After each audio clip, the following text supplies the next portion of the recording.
I'm standing at the toe of the debris of a skier-triggered avalanche that occurred yesterday on the west side of Woody Ridge. A group of 6 skiers skied down from the top of West Woody Ridge. When they got to the steep breakover, where the slope angle was approximately 40 to 43 degrees, they triggered the avalanche, and the 3 skiers were caught out of the group of 6.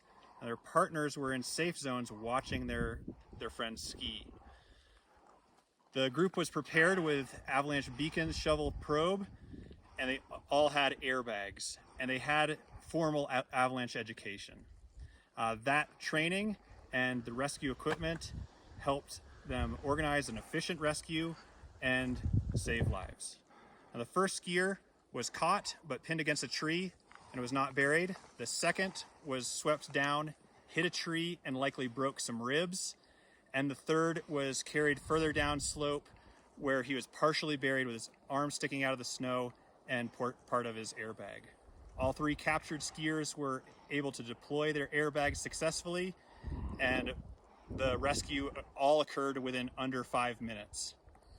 The avalanche itself broke about 2 to 3 feet deep, several hundred feet across, and ran about 500 vertical feet. When they got here, everybody was accounted for. They provided first aid and were able to self-evacuate back to Cooke City. We're grateful to this group and all the other groups this season who have self-reported their avalanche incidents. This information helps us provide a more accurate and complete view of the avalanche danger in the forecast area and hopefully save some lives.